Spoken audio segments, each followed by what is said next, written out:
నమస్తే, welcome to our channel. నేను మీ సిరి. ఏపీలో ఒకవేళ చంద్రబాబు నాయుడు గారు గెలిస్తే హైదరాబాద్ రియల్ ఎస్టేట్ రంగం మీద ఎఫెక్ట్ పడే ఛాన్స్ ఉందా? సో ఈ అంశాన్ని మనకి వివరించడానికి మనతో పాటు ఉన్నారు డాక్టర్ నంది రామేశ్వరరావు గారు, founder and CEO of realtor oxygen. నమస్కారం సార్. నమస్కారం సార్. ఇప్పుడు చూస్తున్నట్టయితే ఏపీలో మనం ఎలక్షన్స్ అయితే చూసాం.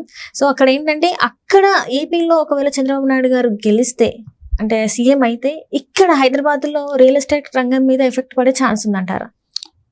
మీరు ఇలా టఫ్ క్వశ్చన్ అడగకూడదు సిరి గారు.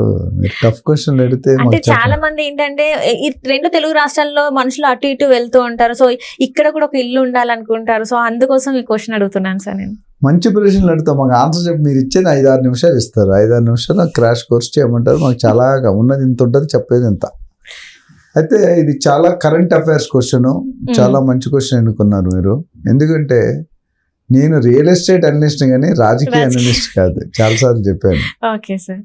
బట్ మీరు అడిగారు కాబట్టి ప్రేక్షకుల కోసం నాకు తెలిసిన నా పర్సనల్ ఒపీనియన్ చెప్తాను. అది ఎంతవరకు కరెక్ట్ రాంగ్ అనేది మనది. ఎందుకంటే ఈ రాజకీయం కానీ, రౌడీజం కానీ, రియల్ ఎస్టేట్ చాలా డేంజర్. 3 RRR కానీ బట్ డేంజర్. అంటే 2 విధాలుగా కూడా మాట్లాడచ్చు.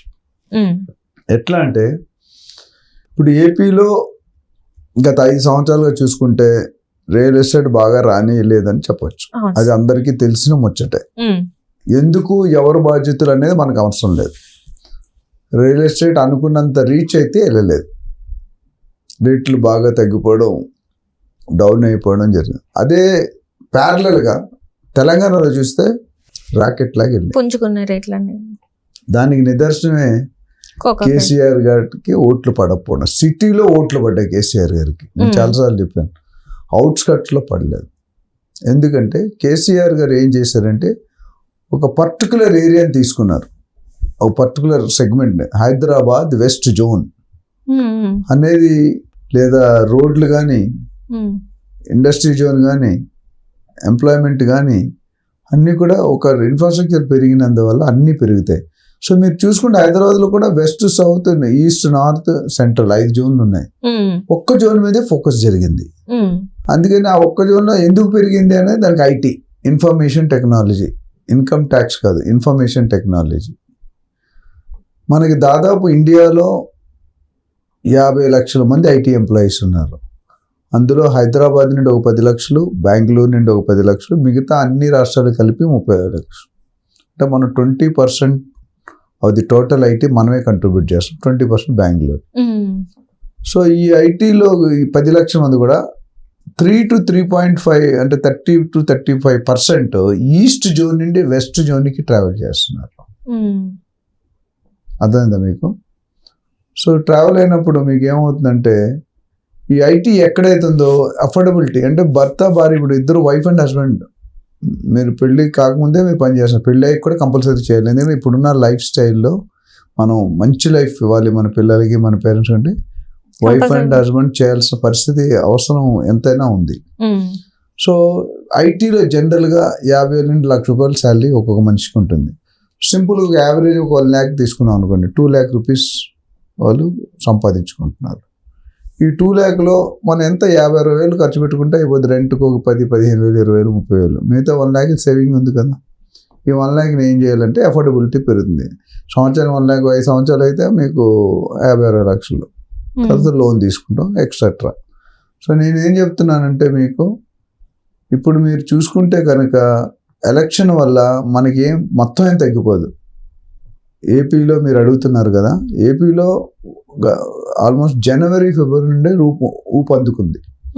అయితే ఏపీలో రియల్ ఎస్టేట్ పెరిగితే మన తెలంగాణ మీద ఎఫెక్ట్ అంటే మైనర్ ఎఫెక్ట్ ఉంటుంది, మేజర్ ఎఫెక్ట్ ఏముంటుంది. ఎందుకంటే మన తెలంగాణలో కొన్ని వాళ్ళు ఆంధ్ర వాళ్ళు ఒక్కటే కాదు, ఆంధ్ర ఒక భాగం. ఆంధ్ర తర్వాత north zone, east zone, west zone వాళ్ళు కొంటున్నారు. చెన్నై, బెంగళూరు వాళ్ళు కొనుక్కుంటున్నారు. మిడిల్ ఈస్ట్ వాళ్ళు కొనుక్కుంటున్నారు. దుబాయ్ వాళ్ళు కొనుక్కుంటున్నారు. సింగపూర్, ఆస్ట్రేలియా, UK, USA వీళ్ళందరూ కూడా మనకి హైదరాబాద్ని ఒక డెస్టినీగా చూస్తున్నారు. ఎందుకంటే ఏపీలో కొత్త సీఎం వచ్చిన రేట్లు పెరగడం అనేది ఖచ్చితంగా అవుతుంది. బట్ దానివల్ల హైదరాబాద్ రియల్ ఎస్టేట్ పడిపోతుంది అన్నది నేను ఏకీభవించాను. ఎందుకంటే హైదరాబాద్కు ఉన్న కొన్ని ఫ్యాక్టర్స్ అనేవి వైజాగ్లో కానీ, విజయవాడలో కానీ, గుంటూరులో లేవు. వైజాగ్లో సీ టు ఎయిర్ అన్నీ ఉన్నాయి. బట్ గత 5 సంవత్సరాలు పడిన గండుని కవర్ చేయడానికి ఇంకో 10 సంవత్సరాలు పడుతుంది. సో మన దగ్గర పెరిగినంత తేలిగ్గా అక్కడ పెరిగే అవకాశాలు, అక్కడ చాలా ఇన్ఫ్రాస్ట్రక్చర్ డెవలప్ చేయాలి. మీరు రోడ్లు చూస్తే కనుక కంప్లీట్ మీరు ట్రావెల్ చేయలేరు. మన రోడ్లు చూస్తే గంటకు 120-140 కిలోమీటర్ స్పీడ్ వెళ్తున్నాం. మీరు నేను వైజాగ్లో పుట్టి పెరిగాను. నా స్కూలింగ్ అంతా అక్కడ కేంద్ర విద్యాలయం జరిగింది, సిబిఎస్ఈ. మా ఫాదర్ ఆర్మీ ఆఫీసర్ ఉంటే.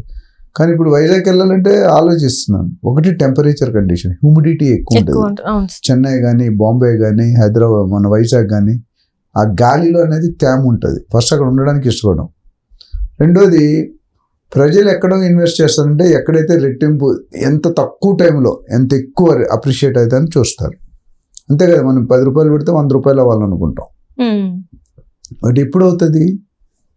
అక్కడ ఇన్ఫ్రాస్ట్రక్చర్ ఉండాలి, ఇండస్ట్రీ ఉండాలి, ఎంప్లాయ్మెంట్ ఉండాలి. ఈ 3 ఉంటే మిగతా అన్నీ ఆటోమేటిక్గా వచ్చేస్తాయి. ఏంటి మిగతా అంటే స్కూల్స్, కాలేజెస్, హాస్పిటల్స్, ఇంకా వగైరా మొత్తం కావాల్సిన నిత్యావసరాల దగ్గర సూపర్ మార్కెట్స్, సినిమా హాల్స్ అన్నీ వచ్చేస్తాయి. అది వచ్చినప్పుడు రేట్ పెరుగుతుంది. ఆ లొకేషన్ మీద ఆధారపడి ఉంటుంది మన రేట్లు పెరుగుతాయి లేదని. సో మీరు అడిగిన ఆన్సర్ స్ట్రైట్ క్వశ్చన్ అంటే ఏపీలో సీఎం వస్తే రియల్ ఎస్టేట్ పెరుగుతుంది వాస్తవం. బట్ ఏపీలో రియల్ ఎస్టేట్ పెరిగినంత మాత్రంలో తెలంగాణలో రియల్ ఎస్టేట్ పడిపోతుంది అంటే రాంగ్. 5-10% ఉంటుంది. ఆ 5-10% మిగతా కంట్రీస్ అన్నీ ఉన్నాయి కదా, మిగతా రాష్ట్రాలు ఉన్నాయి, మిగతా కంట్రీస్ ఉన్నాయి, అవన్నీ కూడా ఉంటాయి.